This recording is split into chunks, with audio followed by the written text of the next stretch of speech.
अस्सलाम वालेकुम students. Previous lecture में हमने हेस लॉ को डिस्कस किया था और इसकी एक्सप्लेनेशन को बड़ी डिटेल के साथ एक्सप्लेन किया था। आज हमारा मोस्ट इम्पॉर्टेंट टॉपिक है जिसका नाम है Born Haber cycle application of Hess law.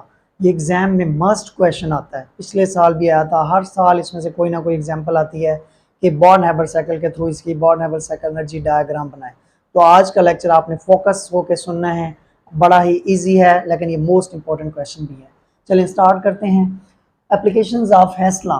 Born Haber cycle होता क्या है? बॉर्न-हैबर साइकिल हम यूज़ करते हैं किसी भी आयोनिक सॉलिड, आयोनिक क्रिस्टल की लेटेस्ट एनर्जी को फाइंड आउट करने के लिए। लेटेस्ट एनर्जी को फाइंड आउट करने के लिए मैं लेटेस्ट एनर्जी भी बताता हूँ कि लेटेस्ट एनर्जी क्या होती है।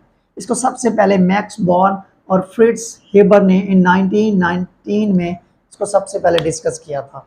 और हम बॉर्न-हैबर साइकिल को ये भी कहते हैं कि complete energy cycle is known as Born Haber cycle. जो कंप्लीट एनर्जी साइकिल है हमारे पास उसको हम कहेंगे बॉर्न-हैबर साइकिल, जो आगे जाके मैं इसको ड्रा भी करूंगा। अब मैंने यहाँ पे बात किया कि हम किसी भी आयोनिक सॉलिड की, आयोनिक क्रिस्टल की लेटेस्ट एनर्जी को बॉर्न-हैबर साइकिल को यूज करते हुए डिटरमाइन कर सकते हैं। लेटेस्ट एनर्जी क्या है? लेटेस्ट एनर्जी हमारे पास क्या है? लेटेस्ट एनर्जी हमारे पास ये है कि कोई भी हमने आयोनिक सॉलिड बनाना है, कोई भी आयोनिक सॉलिड का 1 मोल हमने बनाना है, तो हम कहाँ से बनाएंगे? From there opposite charge ion in gaseous state. जो हमारे पास जो रिएक्टेंट्स होंगे उनके चार्जेस अपोजिट हों और उनकी फिजिकल स्टेट भी क्या हो? गैसियस हो। फिर हमारे पास क्या बनेगा? फिर हमारे पास बनेगा आयोनिक क्रिस्टल, और इसकी जो एनर्जी इसके लिए जो रिक्वायर होगी, एनर्जी जो रिलीज होगी, उसको हम कहेंगे लेटेस्ट एनर्जी। तो मैं इसको डिफाइन कर रहा हूँ, amount of energy released, amount of energy released when 1 mole of ionic compound is from there opposite charge ion in gaseous state. हमारी शर्त क्या होनी चाहिए कि वो हमारे पास जो अपोजिट चार्ज आयन हो वो क्या हो? उनकी फिजिकल स्टेट गैसियस स्टेट हो। तो उसके लिए 1 मोल आयोनिक क्रिस्टल को प्रिपेयर करने के लिए जो जितनी एनर्जी रिलीज होगी इसको हम कहेंगे लेटेस्ट एनर्जी। फॉर एग्जांपल मैं लेता हूं सोडियम, इसके ऊपर चार्ज है पॉजिटिव और इसकी फिजिकल स्टेट है हमारे पास गैसियस फॉर्म में, जबकि ये हमारे पास होता है सॉलिड फॉर्म में। लेकिन हमने क्या करना है? फ्रॉम दियर गैसियस स्टेट में इनकी फिजिकल स्टेट क्या होनी चाहिए? Gaseous state. फिर जाके हमारे पास जो आयोनिक क्रिस्टल बनेगा 1 मोल का, उसको हम कहेंगे इसकी latest energy. Plus chloride ion, इसके ऊपर चार्ज नेगेटिव है, इसकी फिजिकल स्टेट भी क्या है? गैस है। जब ये एक दूसरे के साथ मिलेंगे तो ये बना देंगे सोडियम क्लोराइड, और ये हमारे पास किस फॉर्म में होता है? सॉलिड फॉर्म में। अब इसमें जो डेल्टा एच की वैल्यू है, डेल्टा एच, अब इसकी लेटेस्ट एनर्जी की जो वैल्यू होगी वो हमारे पास होती है -787 किलो जूल पर मोल। इतनी एनर्जी रिलीज करेगा। और उसकी दूसरी शर्त यह है कि उनके अपोजिट चार्ज हों रिएक्टेंट्स के, और हमारे पास उसकी फिजिकल स्टेट भी क्या हो? गैसियस हो। फिर जाके वो क्या बनेगा? हमारे पास आयोनिक क्रिस्टल, आयोनिक सॉलिड, और इतनी एनर्जी उसको चाहिए होगी कि वो रिलीज करके आयोनिक क्रिस्टल बना दे। इसको हम कहते हैं लेटेस्ट एनर्जी। तो चलिए स्टार्ट करते हैं इसको। अब लेटेस्ट एनर्जी को हमने क्या करना है? डिटरमाइन करना है अकॉर्डिंग टू बॉर्न-हैबर साइकिल। अब इसको मल्टीपल स्टेप्स में हमने कंप्लीट करना है और देखना है कि क्या हमारे पास इंथैल्पी चेंज की वैल्यू सेम आती है, क्योंकि हमें हेस लॉ में पढ़ा था कि हेस लॉ में कोई भी रिएक्शन है अगर वो हम इसको सिंगल स्टेप में करें या मल्टीपल स्टेप्स में करें तो इंथैल्पी चेंज की वैल्यू क्या आनी चाहिए? हमारी सेम आएगी। तो देखते हैं हमारे पास सेम आती है या नहीं आती। तो फर्स्ट स्टेप में करने लगा हूँ। सोडियम हमारे पास जो होता है ये फ्री स्टेट में सॉलिड फॉर्म में होता है, और क्लोरीन हमारे पास क्या होता है? क्लोरीन गैसियस स्टेट में होता है। जब ये एक दूसरे के साथ रिएक्शन करते हैं तो ये बना देते हैं सोडियम क्लोराइड, ये सॉलिड फॉर्म में हमारे पास बन गया। अब इसमें जो स्टैंडर्ड इंथैल्पी फॉर्मेशन की वैल्यू होगी वो होगी -411 किलो जूल पर मोल, -411 किलो जूल पर मोल। अब ये स्टैंडर्ड इंथैल्पी फॉर्मेशन क्या है? स्टैंडर्ड हम हमेशा वर्ड यूज करते हैं कि स्टैंडर्ड कंडीशन है under 25 degree centigrade and 1 atm pressure. 1 atmosphere क्या होना चाहिए? प्रेशर होना चाहिए। और इंथैल्पी फॉर्मेशन क्या होता है कि हम रिएक्टेंट्स के नंबर ऑफ मोल्स को जब रिएक्ट करें, एनर्जी रिलीज हो या अब्जॉर्ब हो, और वो क्या बना दे? 1 number of moles of product बना दे, उसको हम कहते हैं, उसकी अंडर स्टैंडर्ड कंडीशन, उसको हम कहते हैं स्टैंडर्ड इंथैल्पी ऑफ फॉर्मेशन। और स्टैंडर्ड इंथैल्पी ऑफ फॉर्मेशन की वैल्यू हमारे पास क्या आई है? -411 किलो जूल पर मोल। अब हम इसके स्टेप्स करते हैं, इसको मल्टीपल स्टेप्स में करके देखते हैं। स्टेप नंबर 1, स्टेप नंबर 1 है हमारे पास, जिसको हम कह रहे हैं कि ये है सब्लिमेशन। अब आपने गौर से इसको देखना है। सब्लिमेशन में क्या है? हमने सोडियम हमारे पास किस फॉर्म में होता है? सोडियम हमारे पास है सॉलिड फॉर्म में।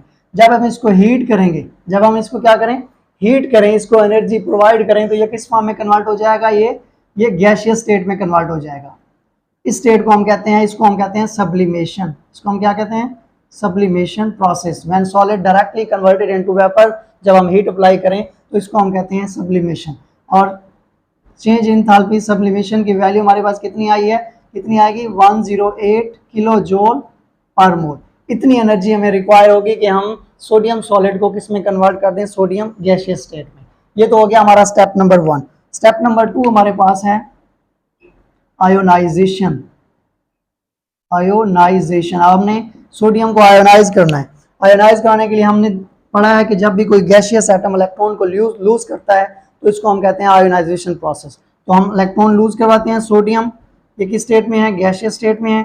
अब ये क्या करेगा, इलेक्ट्रॉन को लूज करेगा। जब इलेक्ट्रॉन को लूज करेगा तो इसके ऊपर क्या चार्ज आ जाएगा, पॉजिटिव चार्ज आएगा, और इसकी फिजिकल स्टेट क्या है, गैसियस है।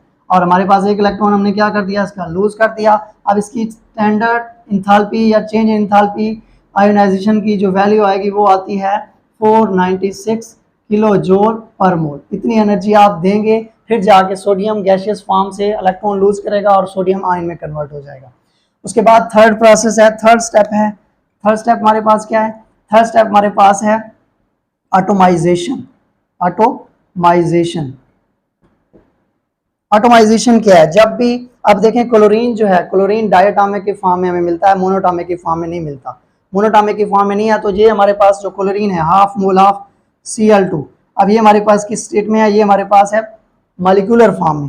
इसको हमने कन्वर्ट करना है एटॉमिक फॉर्म में। एटॉमिक फॉर्म में तो ये कन्वर्ट हो जाएगा क्लोरीन, ये हमारे पास हो गया गैसियस स्टेट में।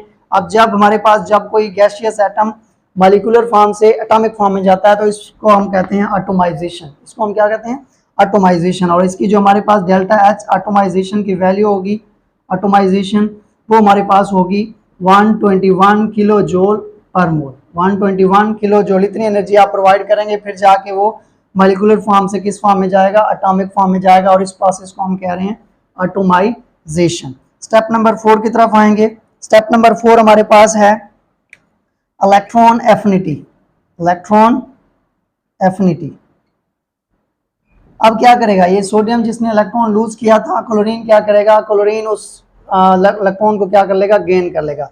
जब भी कोई गैसियस एटम इलेक्ट्रॉन को गेन करता है, एक्सेप्ट कर लेता है, तो इस प्रोसेस को हम कहते हैं इलेक्ट्रॉन एफिनिटी। इसको हम क्या कहते हैं, इलेक्ट्रॉन एफिनिटी। अब हमारे पास क्लोरीन किस फॉर्म में था, क्लोरीन था गैसियस फॉर्म में।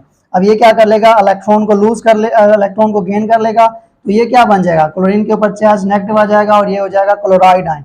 इसकी फिजिकल स्टेट क्या है, गैसियस स्टेट है। और इसकी जो डेल्टा एच की वैल्यू है, डेल्टा एच इलेक्ट्रॉन एफिनिटी की वैल्यू, वो हमारे पास होगी -349 किलो जूल पर मोल। ये हमारे पास जो रिएक्शन होगा ये एक्सोथर्मिक है, बाकी हमारे पास एंडोथर्मिक थे।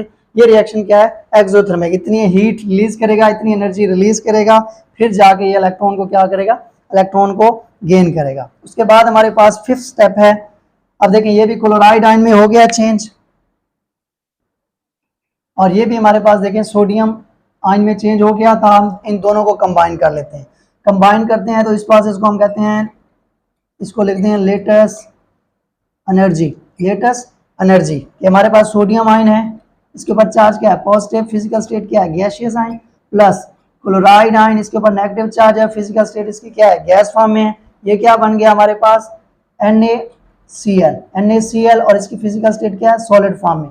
और इसकी जो डेल्टा एच की वैल्यू आती है, डेल्टा एच लेटेस्ट एनर्जी, इसको हमने क्या करना है, अभी इसको हमने डिटरमाइन करना है। आल्दो हमें पता है कि इसकी वैल्यू हमारे पास आई थी -787 किलो जूल पर मोल, लेकिन हमने इसको क्या करना है, डिटरमाइन करना है। अब आपने क्या करना है, हमने पढ़ा था इंथैल्पी समेशन में, हमने सारी वैल्यूज को क्या करना है, सम करना है। तो सम करके देखते हैं जी। हमारे पास पहली वैल्यू क्या थी, ये थी, तो मैं लिखने लगा हूँ standard enthalpy formation is equal to, उसके बाद सब्लिमेशन की वैल्यू क्या थी, delta H sublimation plus delta H ionisation plus delta H atomisation plus delta H electron affinity plus delta H latest energy, जिसको हमने डिटरमाइन करना है, जिसको हमने डिटरमाइन करना है। अब देखें delta H of standard enthalpy of formation की वैल्यू क्या थी, देखिए वहां पर ये हमारे पास दी हुई है, तो इसकी वैल्यू क्या है -411 किलो जोल, यहाँ पे रहने दें, किलो जोल जो है वो बाद में लास्ट में लिख लेंगे, is equal to delta H sublimation की वैल्यू क्या है 108 प्लस आयोनाइजेशन की वैल्यू क्या है 496 और हमारे पास एटोमाइजेशन की वैल्यू क्या है 121 और इलेक्ट्रॉन एफिनिटी की वैल्यू क्या है माइनस में है -349 और इसको हमने क्या करना है लेटेस्ट एनर्जी को डिटरमाइन करना है। ठीक है, उसके बाद देखते हैं -411, ये देखें पॉजिटिव, ये प्लस है, ये नेगेटिव है, तो ये क्या हो जाएगा माइनस हो जाएगा 108 plus 496 plus 121 -349 plus delta H latest energy, हमने इसको क्या करना है डिटरमाइन करना है। अब सारी वैल्यूज को क्या कर लें प्लस कर लें, सारी वैल्यूज को जब हम प्लस करते हैं तो हमारे पास आंसर आता है जी, इन सारी वैल्यूज को जब हम प्लस करते हैं और -349 के साथ इसको माइनस करते हैं तो हमारा आंसर आता है 376 प्लस में, और हमने क्या करना है हमने डिटरमाइन करना है डेल्टा एच लेटेस्ट एनर्जी।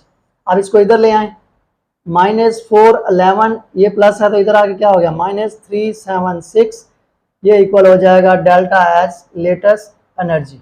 अब ये इसको माइनस माइनस हो जाएगा, ये इसकी वैल्यू हो जाएगी 7, 1 + 6 ये हो जाएगा 7, 7 + 1 क्या हो गया 8 और 4 + 3 क्या हो गया 7, माइनस माइनस का साइन तुम्हारे पास हो गया डेल्टा एच लेटेस्ट एनर्जी। तुम्हारे पास वैल्यू क्या आई, वैल्यू हमारे पास आई है 787 किलो जूल पर मोल। तो यहाँ पर देखें, यहाँ पे भी तो हमारे यही वैल्यू आई थी लेटेस्ट एनर्जी की। तो हमने जब इन वैल्यूज को सम किया तो हमने पढ़ा था कि जब हेस लॉ में हमने पढ़ा था कि कोई भी एक रिएक्शन है जब वो सिंगल स्टेप में करेंगे जिसको चाहे वो मल्टीपल स्टेप में कंप्लीट हो, उसकी इंथाल्पी चेंज की वैल्यू क्या आएगी सेम आएगी। तो देखिए हमारे पास इंथाल्पी चेंज की वैल्यू क्या आ गई है सेम आ गई है, इसको हम कहते हैं बॉर्न हेबर साइकिल।